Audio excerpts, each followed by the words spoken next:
하나님의 말씀 같이 볼게요. 고린도전서 2장입니다. 고린도전서 2장.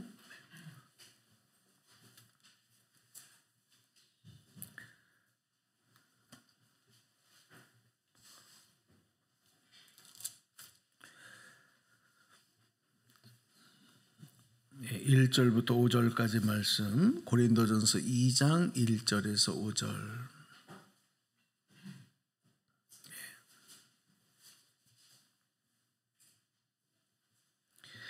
우리 모두 다 소리 내셔서 함께 저하고 합독합니다.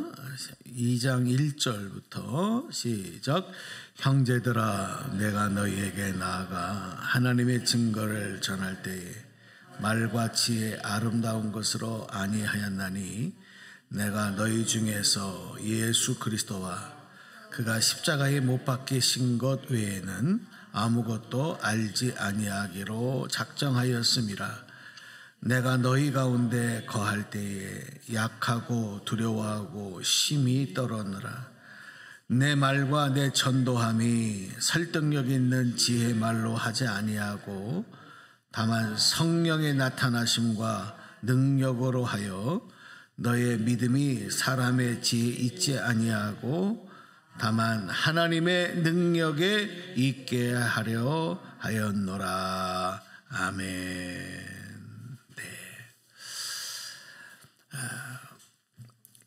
오늘 부활절 이후에 부활절 이후 첫째 주일인데 우리 기독교는 부활의 종교예요. 우리 그리스도인들은 부활의 증인들인데 우리가 부활의 생명, 부활의 소망을 가지고 살아가는 삶이 어떻게 돼야 되겠느냐, 이제 그런 내용들을 좀 묵상을 하다가 오늘 말씀을 여러분과 같이 나누게 됩니다. 그래서 오늘 제목이 한번 같이 해볼까요? 시작. 메신저가 되라. 메신저. 메신저는 전달자라는 뜻입니다. 메신저가 되라. 마태복음 28장에 보면 부활하신 예수님께서 누워 계신 그 무덤을 여인들이 이제 찾아갑니다.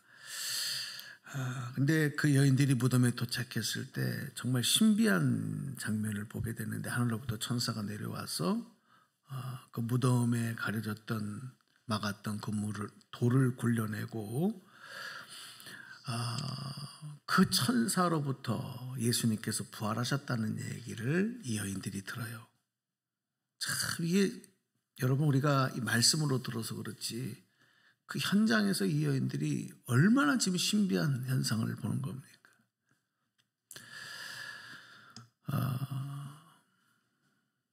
그리고 이 천사들이 그 부활의 소식을 알려준 다음에 뭐라고 얘기를 하냐면, 제자들에게 가서 예수님의 부활 소식을 전하고 갈릴리로 가라. 거기서 나를 보리라.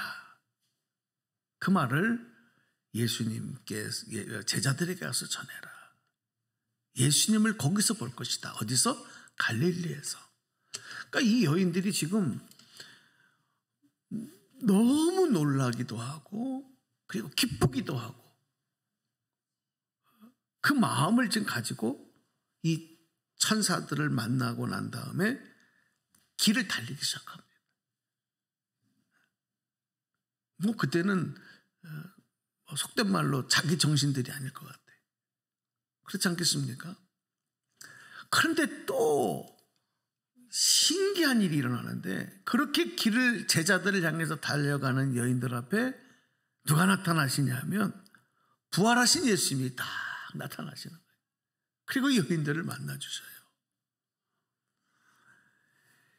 이 여인들이 얼마나 지금 그렇지 않아도 놀라고 그런 마음인데, 부활하신 예수님이 짠하고 앞에 나타나니까 너무 감격스럽기도 하고 해서 성경에 보니까 예수님의 발을 붙잡고 경배하더라 그랬어요. 뭐 말이 안 나오는 거죠. 그때 예수님이 그 여인들을 보고, 야, 여인들이 지금 많이 놀라고 있구나. 그걸 보시고 무서워하지 말아라. 그렇게 말씀하시면서 평안하냐? 평안을 선포하죠. 평안. 그 여인들을 그렇게 안심을 시키시고 그 다음에 아까 무덤에서 제자들이 여인에게 했던 그 말을 그대로 또다시 하는 거예요. 제자들에게 가서 내 형제들에게 가서 갈릴리로 가라고 전해라. 거기서 나를 볼 것이다. 네.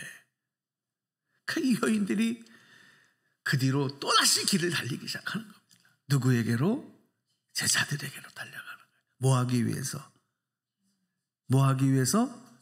예수님의 이 말을 전달하기 위해서.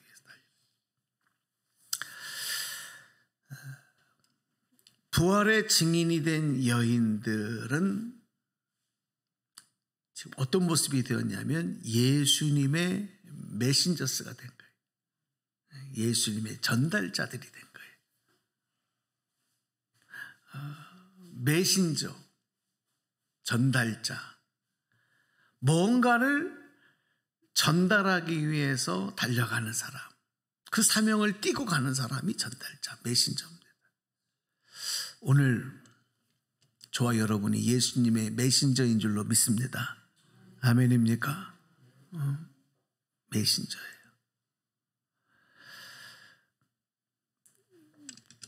내가 예수 그리스도를 믿고 그리스도인이다라고 하면 모든 사람들은 다 그리스도의 메신저가 되어야 되는 거예요. 나는 그거 싫습니다. 그럼 그리스도인이 아니에요. 그리스도인이 아니에요. 그러니까 예수님의 부활의 신앙, 예수님이 부활하신 그 생명으로 내가 구원을 얻고 하나님의 자녀가 되었다면 그리스도의 또 다른 이름은 그리스도의 메신저라는 겁니다. 이거는 나의 선택의 여지가 없어요.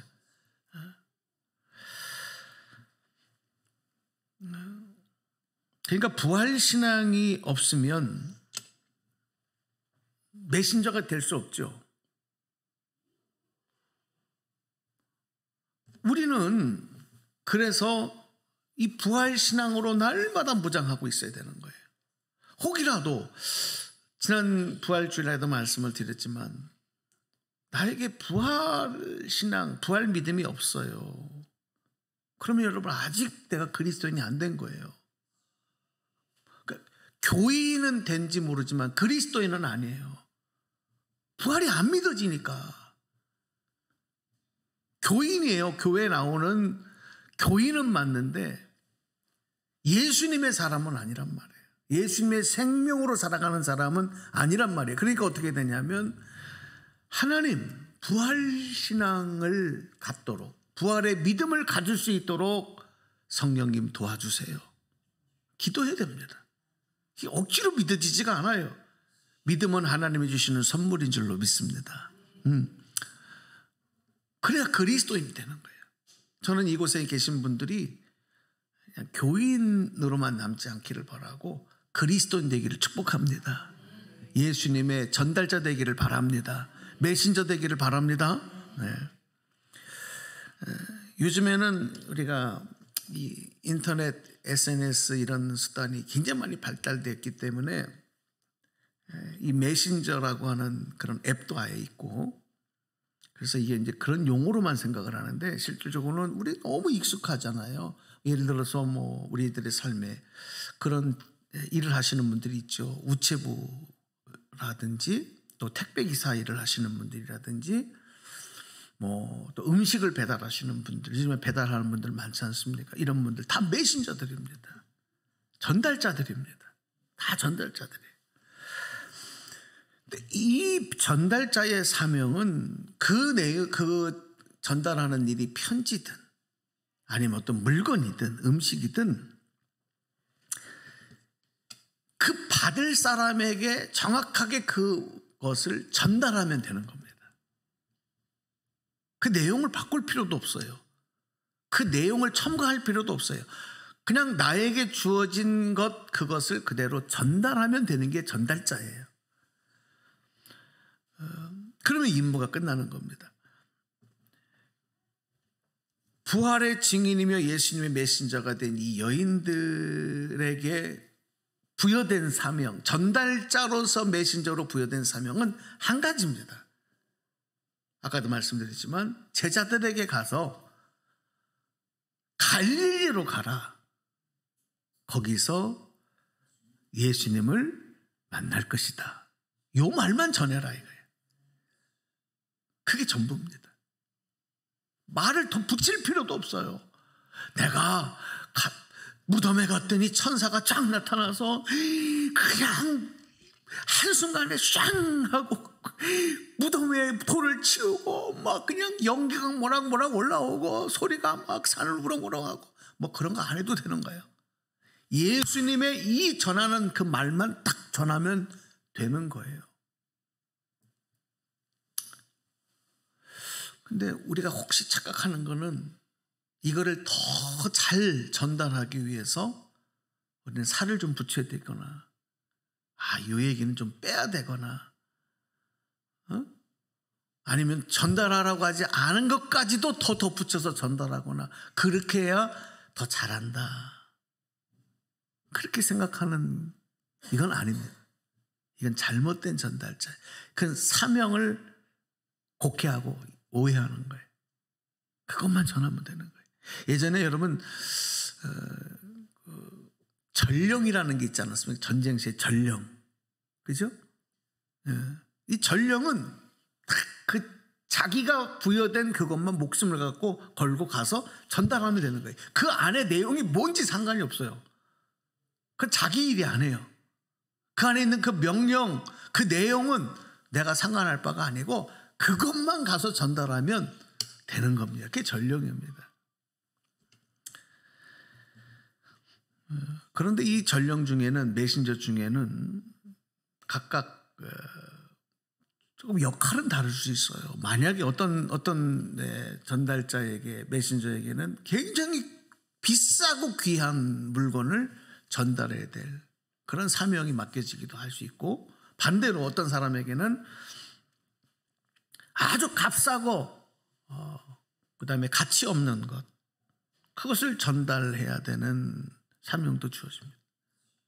요즘에는 우리가 택배 문화가 굉장히 많이 발달했는데 뭐 택배를 통해서 물건을 안 받아보신 분이 없을 거고 그죠? 안 보내보신 분이 없을 텐데 여러분 그 물건을 전달하는 분이 어떨 때는 비싼 그 안에 어떤 귀금속이 담겨 있는 것도 그 상자 안에 들어있을 수 있는 거고 그죠? 그냥 휴지 몇 조각이 들어올 수 있고 그건 몰라요. 택배기사는. 그러니까 나에게 주어진 그 상자 안에 있는 게 뭐든 상관없어요. 그것을 정확하게 그 주소지로 전달하면 그게 전부인 거예요. 근데 때로는 우리가 착각하는 게 이거 좋은 거 비싼 거 값 나가는 거를 전달하는 사람은 더 훌륭한 사람이고 가치 없는 걸 전달하는 사람은 덜 훌륭한 사람이다. 이거 잘못된 생각입니다. 전달자 메신저의 사명은 다 똑같습니다. 그래서 그리스도인은 뭐가 돼야 되느냐? 다시 한번 따라서 해주시기 바랍니다. 예수님의 메신저가 되어야 합니다. 시작. 예수님의 메신저가 되어야 합니다. 그것만 하면 돼요. 그리고 이 메신저 지금 여인들이 그 내용을 전달해야 되는데 전달할 뿐만 아니라 그러면 본인도 갈릴리로 가야 되는 거예요. 왜? 이유는 뭐냐면 예수님도 지금 갈릴리로 가시는 거고 거기서 제자들을 만날 것이다 했기 때문에 그 전달한 사람도 이제는 방향을 바꿔야 돼요. 갈릴리로 가야 되는 거예요. 성경에 보면 우리 인생을 가리켜서 나그네 인생이다. 나그네와 같다. 이렇게 말씀을 하고 있습니다. 나그네라고 하는 뜻이 뭐예요, 여러분? 나그네. 나그네가 여러분 순수한 우리말인 거 아십니까? 저도 어느 목사님이 이 말씀을 이제 어느 이제 말씀하신 내용의 글을 읽었는데 그 목사님이 이제 선배신데 국문학 박사예요. 목사님이 이 말씀을 풀어 나그네가 순수한 우리말이래요. 그러니까 나 그다음에 그대 할 때 그 히 영어로 말하면 히죠. 그리고 내는 뭐 그 무슨 내 동네 무슨 내 공동체. 그래서 이 나그네가 이 세 가지 단어가 이게 합성화된 그런. 그래서 그 뜻은 우리가 잘 알죠. 나그네는 뭐냐면 아직 내 집에 도착하지 못한 사람입니다. 그래서 길 위에 서 있는 사람들. 이게 나그네라는 뜻입니다. 그래서 나그네의 모습은 어느 한 곳에 정착하지 않아요. 아직 정착한 곳이 없기 때문에 아직 도착을 못했기 때문에 그 정착할 곳을 위해서 계속 길을 가는 사람이 나그네입니다. 그런데 여러분 그 발걸음이 목적이 없이 정처 없이 떠돌아다닌다면 그런 나그네를 가리켜서 방랑자라고 부르는 거예요. 그런데 그 발걸음이 어느 목적을 향해서 가고 있다고 한다면 그런 발걸음은 종교적으로 순례자라고 불러요. 순례자. 우리 그리스도인들의 인생은 다 나그네 인생이지만 여러분 우리의 하루하루의 인생의 걸음은 순례자의 길이 되어야 될 줄로 믿습니다. 무슨 얘기냐면 분명한 목적을 놓고 가야 되는 거예요. 우리의 목적지는 어디입니까? 어디를 향해서 가야 합니까? 영원한 하나님의 나라 본향인 줄로 믿습니다. 그 방랑자 인생 살면 안 돼요. 순례자 인생을 걸어가야 돼요. 예수님의 메신저가 되어서 달려가는 모습이 그리스도인으로서는 가장 아름다운 모습이면서 또 하나님께도 기쁨을 돌려드리는 순례자의 모습이 된다. 여러분 이미 잘 아시는 내용인데 이거 연관된 내용이기 때문에 한 번 더 여러분이 한번 참고해서 들으셨으면 좋겠는데 그 마라톤의 유래가 되는 전설이 있어요. 이거는 실제 사건이 아니고 제가 찾아보니까 전설이랍니다. 기원전 490년 아테네 군대 1만 명과 페르시아군 10만 명이 전쟁을 벌이는 거예요.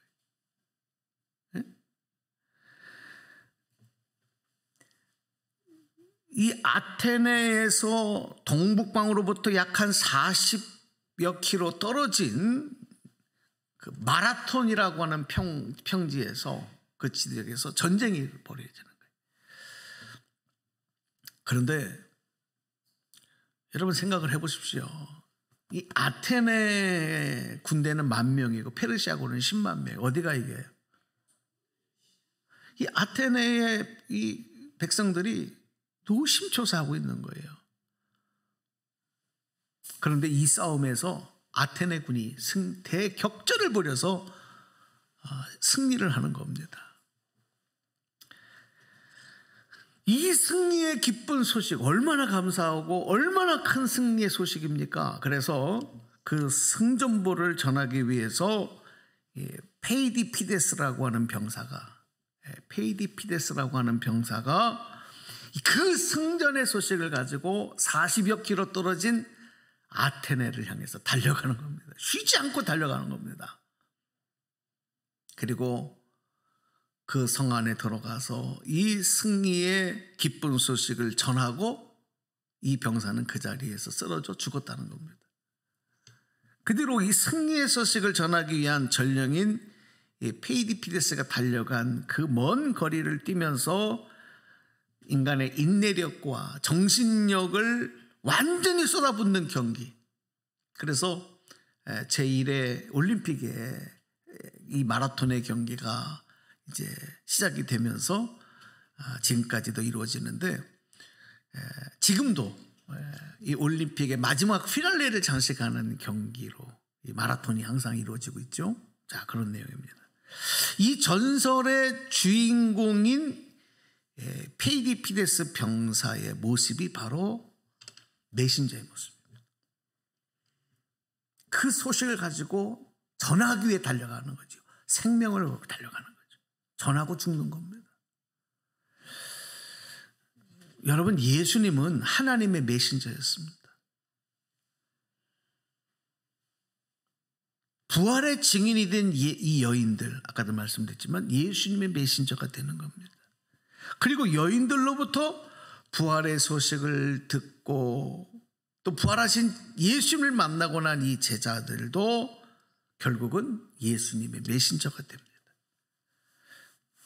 초대교회 120명의 성도들이 부활하신 예수님의 그 약속을 믿고 다락방에 모여서 온전히 기도 힘쓰다가 성령을 받고 그들도 모두가 다 부활하신 예수님을 전하는 예수님의 메신저가 됐습니다. 오늘 고린도전서의 저자이기도 한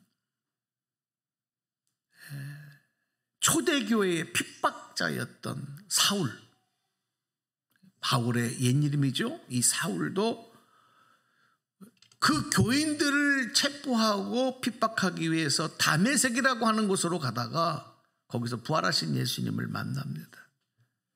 그리고 난 다음에 그가 바울이 되어지고 그도 또한 예수님의 메신저가 됐습니다. 이 바울이 당시에 바울은 공부를 많이 한 사람이란 말이죠. 지식인이었습니다. 근데 당시에 이 헬라인들은 이 철학적인 지혜와 언변이 대단히 뛰어난 사람입니다. 그리고 그 본거지가 어디냐면 아테네, 그리스 아테네. 성경에는 아덴이라고 써 있는 곳인데, 근데 바울이 그 헬라의 철학인들보다도 훨씬 더 지식적으로 뛰어났고 언변도 뛰어났습니다. 그런데 이 바울이 아덴에 전도를 하러 간 거예요. 아덴에 전도를 하러 갔습니다. 자식이 있었습니다. 그 전에도 바울은 엄청난 전도 열매를 맺었어요. 그리고 실력으로도 도저히 질 수 없는 그런 것을 갖고 있는 막강한 사람이었습니다. 물 만난 고기처럼 바울은 아덴에서 만나는 사람들에게 이제 그 사람들과 논쟁을 벌입니다. 지식을 가지고.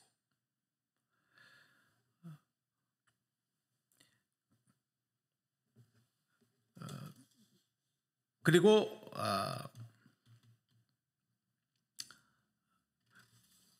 그 철학자들과 격렬한 아주 격론을 또 벌여요. 이 아덴이라고 하는 그 도시가 고대 그리스의 수도였으면서 헬라 문화의 중심지였습니다.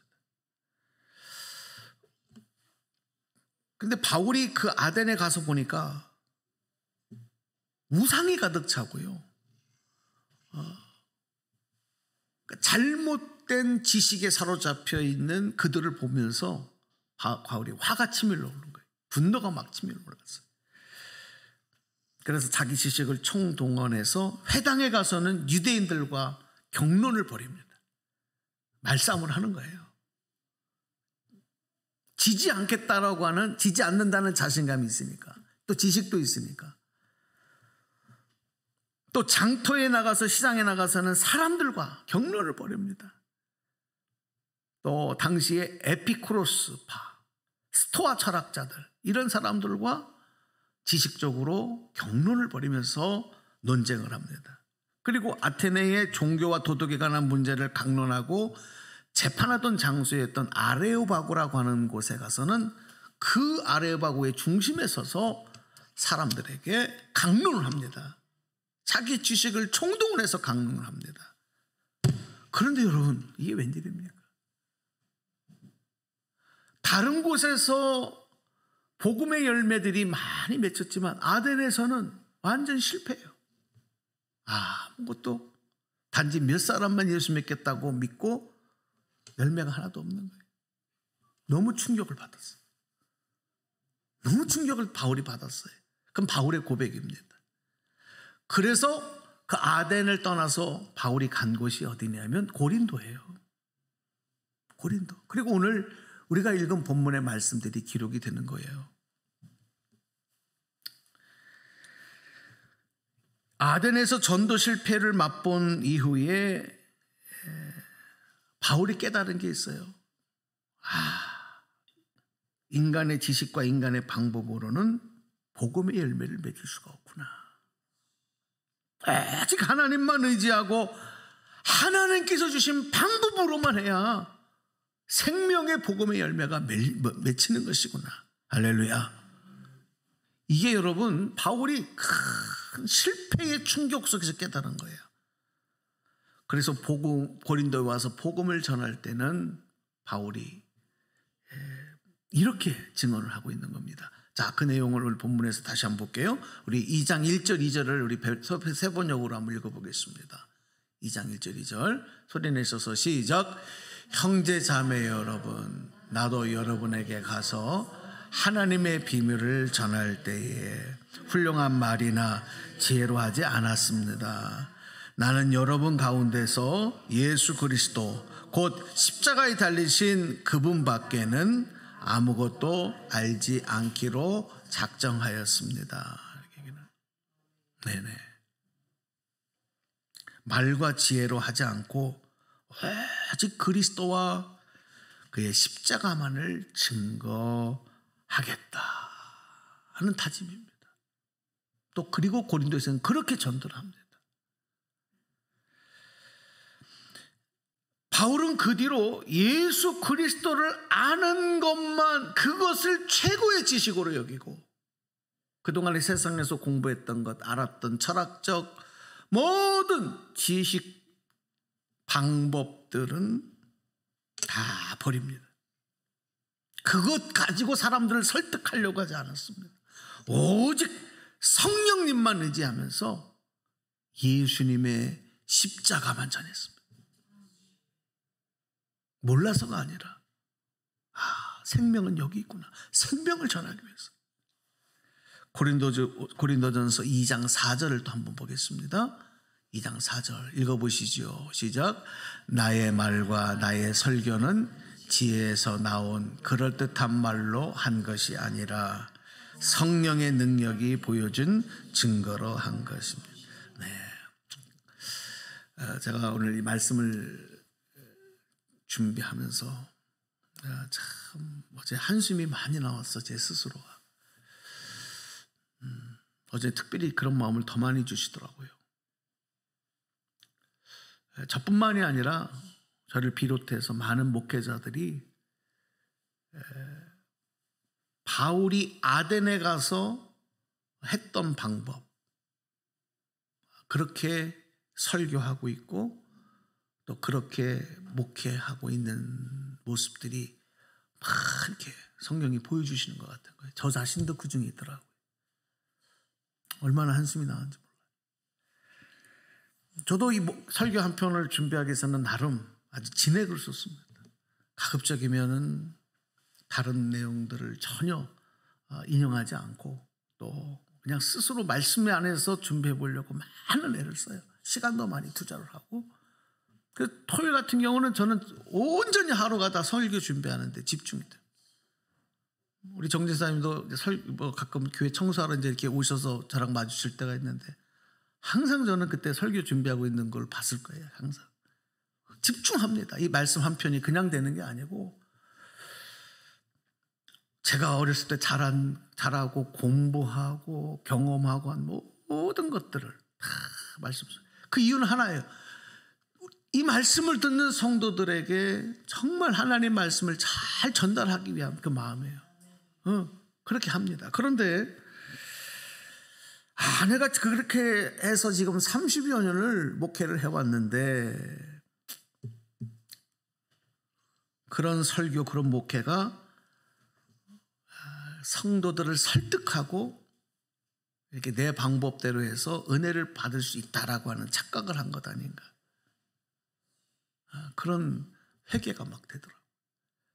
저는 잘해보려고 한 건데 그 결과가 뭐냐면 이렇게 나의 지혜 내 방법으로 한 설교는 들을 때는 은혜가 되는 것 같을 수도 있어요. 이 목사님 설교 참 좋습니다. 말씀이 참 좋습니다. 은혜 받았습니다. 뭐 이런 소리도 종종 들어요. 또 제가 이게 들어봐도 어떨 땐 잘하는 것 같아요. 나보다 설교 잘하는 사람 별로 없는 것 같은 생각도 들어요. 뭐 여러분 그렇게 생각은 안 하시지만 제가 그런 스스로 착각에 빠질 때가 있단 말이에요. 그런데 그게 중요한 게 아니라 교회를 나가는 순간 이 말씀의 생명력이 저들의 심령에 정말 뿌리를 내렸냐,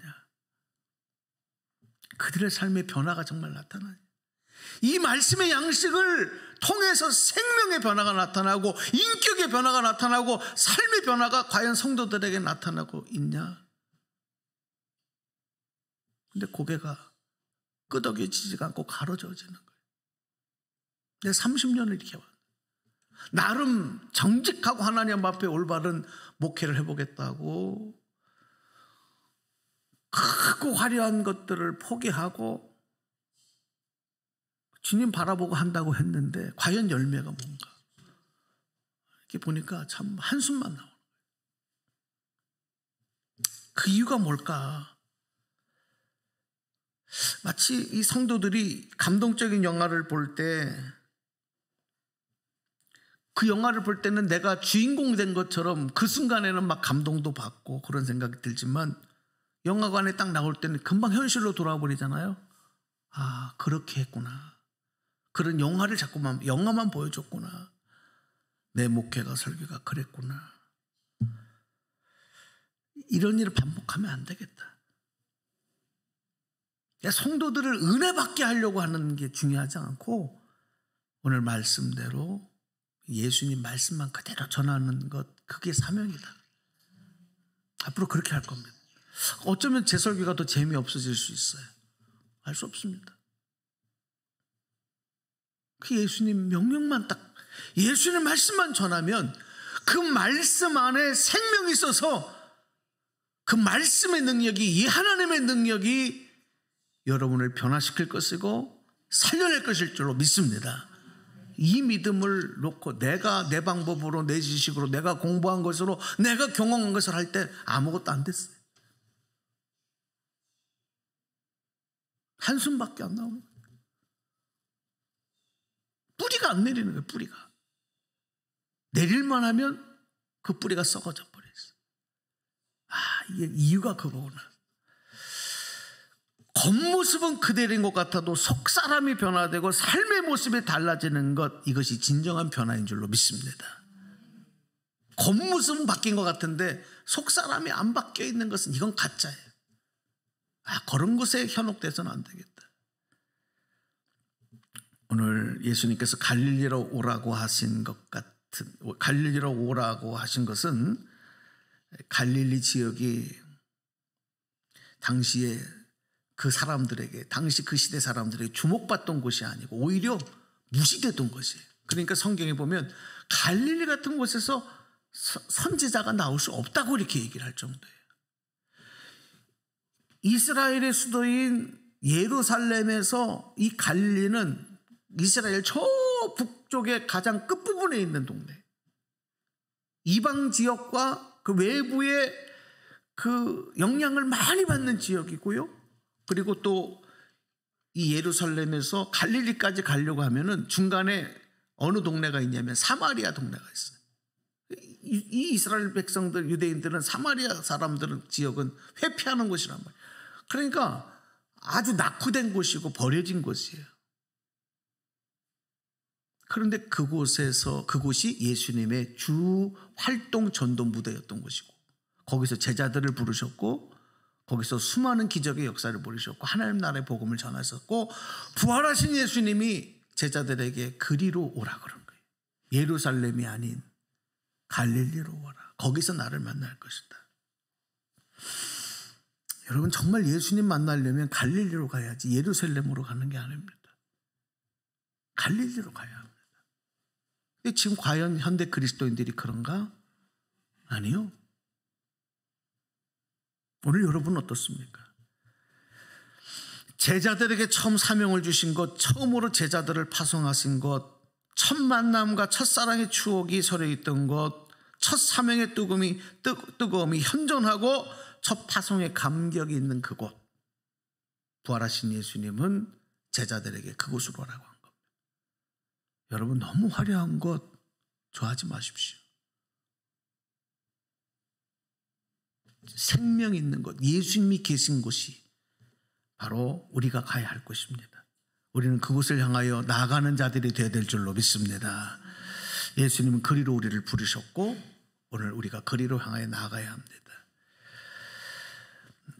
갈릴리를 향해서 발걸음을 옮기는 여러분들의 발걸음이 되기를 원하고, 그곳에서 여러분 예수님 만나고 예수님으로 해서 그 생명 얻고 앞으로 나아가는 여러분의 믿음의 여정이 방랑자 인생이 아닌 영원한 하나님 나라 본향을 향해 나아가는 순례자의 길이 되시기를 주님의 이름으로 간절히 축복합니다.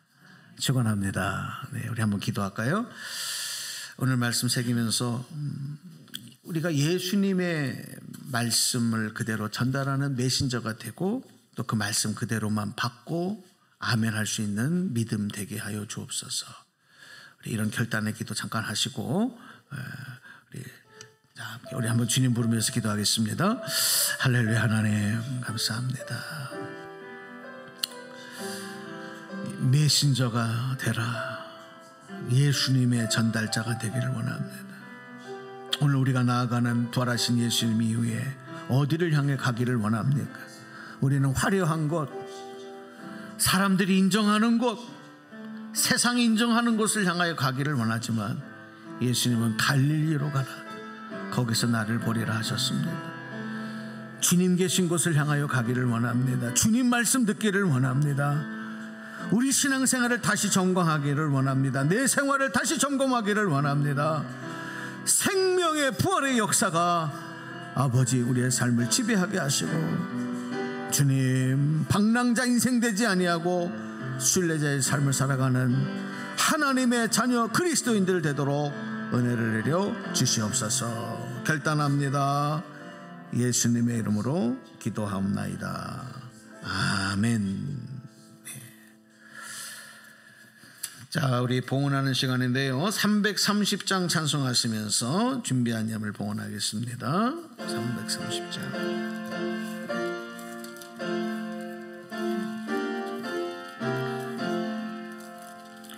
어두운 밤 시대리니 내 직분 지켜서 찬 이슬 맺힐 때에 일찍 일어나 해 돋는 아침부터 힘써서 일하라. 일할 수 없는 밤이 속히 오리라. 어두운 밤 시대리니 내 직분 지켜서 일할 때 일하면서 놀지 말아라. 낮에는 수고하나 쉴 때도 오겠네. 일할 수 없는 밤이 속히 우리 자리에서 일어나셔서 봉헌합니다. 어두운 밤 시대리니 내 직분 지켜서 지는의 비긴 볕에 힘써 일하고 아멘. 그 빛이 나하여서 어둡게 되어도 할 수만 있는 대로 힘써 일하라.